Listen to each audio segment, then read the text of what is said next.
The quality of your life depends on your knowledge. Your knowledge of God will determine the quality of your life. And there's no knowledge of God without His Word. So your knowledge of God depends on your knowledge of His Word, because God and His Word are one. His Word is His revelation. You know, there are things we don't know are important, because sometimes there are those who tell us they're not important, but that also tells us why the quality of their life is where it is. 1 Peter chapter 2, verse 24. Who his own self bare our sins in his own body on the tree, that we, being dead to sins, should live unto righteousness, by whose stripes. Say it again. Turn to chapter 1.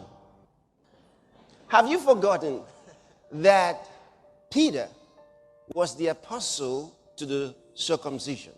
That means to the Jews. And when the persecution broke out, they ran out of the place and were scattered all over the realm. So he particularly addressed his message to Jewish Christians. Do you get that now? That's why he called them strangers scattered abroad, because they went out. They're strangers in those lands. They've gone out of Israel. You see, he wasn't writing to every Christian. He was writing to Jewish Christians. He felt a responsibility toward them. When you hold that in your mind, you think of this scripture. Let's go back to 1 Peter chapter 2, and we will take it from the 21st verse so that we can put it in perspective.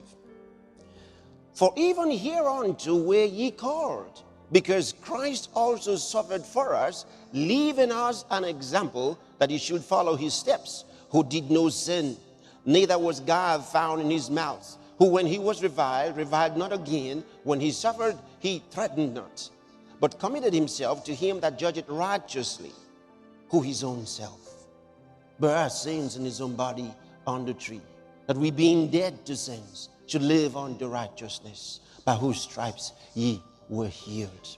Then he goes, for ye were as sheep going astray, but are now returned unto the shepherd and bishop of your souls. Wow. By whose stripes, he says, you were healed. Great. Now, this is one of the scriptures that we use all around the world to claim our healing. In reality, it's wrong. But you know, we can't tell too many people that, because they're going to wait till the rapture to change it. And I'm not asking anybody to change it, but I'm trying to let you know that the mentality, your knowledge or lack of knowledge, will determine the quality of your life. Healing here, he says, by whose stripes ye were healed. And the accurate teaching, the church has a beautiful teaching on it. I do. But there's more. There's more to it. And that teaching is about Isaiah seeing it ahead and saying, by whose stripes ye are healed. And then it happens, and then Peter looks back at the cross and says, by whose stripes ye were healed. But here's what I want to tell you. He was talking to the Jews. He wasn't talking to every Christian.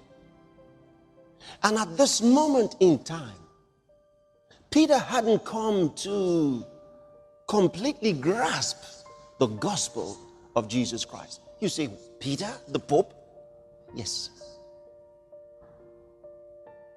In his second epistle, for the first time, he uses the same term that Paul used in the knowledge of God. Throughout the first epistle, he never used the term epignosis. the accurate and full knowledge of Christ. He never used it. He used it first time in his second epistle.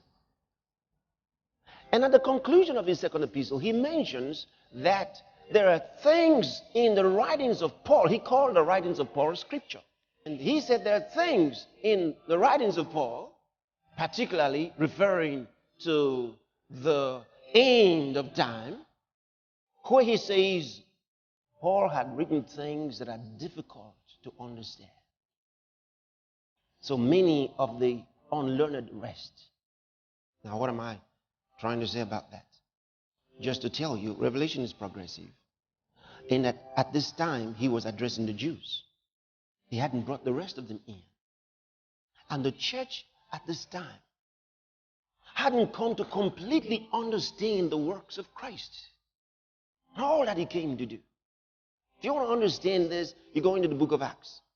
And you find that the first 15 chapters of the book of Acts, you're dealing with a baby church. So much they didn't know. So much they didn't understand.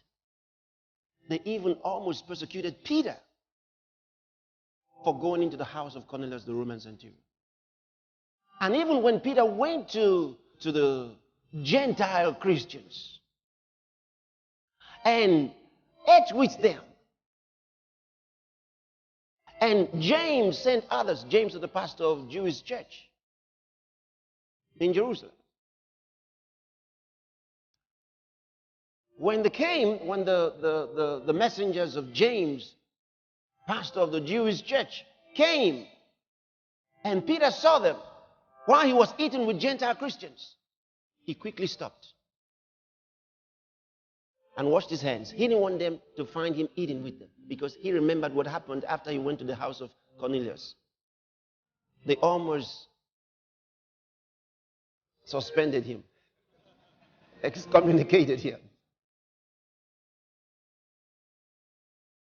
They said, you went into the house of the uncircumcised. He had to plead his case. They said, the Spirit bade me go.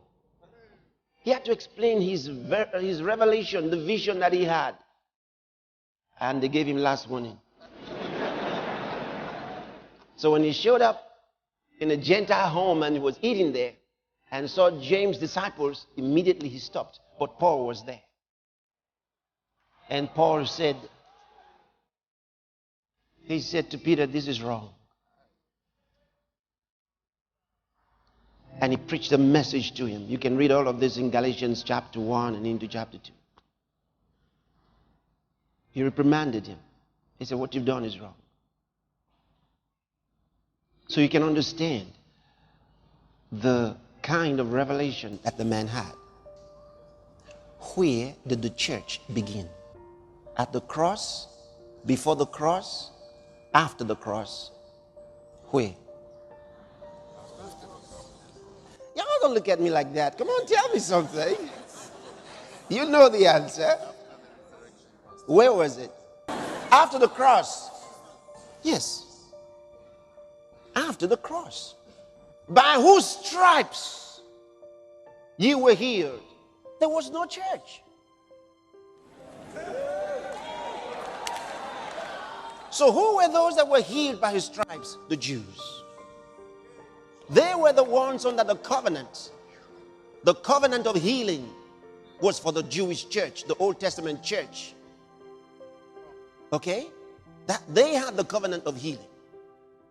And so at the cross, he saved them. At the cross, he redeemed them. At the cross, the stripes, the church has, Bible scholars will tell you there are two thinkings they've got about this interpretation of the stripes. Because on the one hand, a school of thought says that the stripes refer to these beatings that he had from the Romans. And they even go on to tell us that the Romans gave 39 stripes. Okay? And referring to what Paul says, 40 stripes received I, save one. And that is very controversial, because did he mean that he received 40 stripes except on one occasion, where he was given more or less? Or did he mean that he received 39 stripes, meaning 40 stripes minus one? That is controversial. Different translations will say different things. Okay, so the church, a school of thought holds to that it's got to do with these stripes. And I remember years ago, they thought that there were 39 major diseases. Well, since then we found out more. Okay, so that's one school of thought. The other school of thought goes into the book of Isaiah, and they say, well, the stripe really is one death-dealing blow. It doesn't really say stripes in the plural. It says stripe, which means one death-dealing blow. And it doesn't mean the whip. It means a crushing blow on him, meaning that God condemned him and killed him. Again, it does make a lot of spiritual sense. And because he says that God killed him. See, before man could kill him, God had to kill him.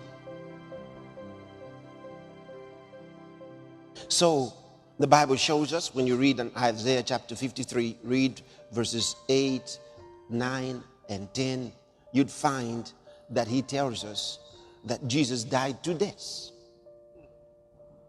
Which means, because he uses the word death in plural, it definitely refers to a plurality of deaths. And according to the Bible, there are 3 deaths. And he couldn't have died the last one at that time. The first death is the spiritual death, which is separation from God. The second one is the physical death. The third one is the second death, which is in the lake of fire and brimstone. Are you getting this?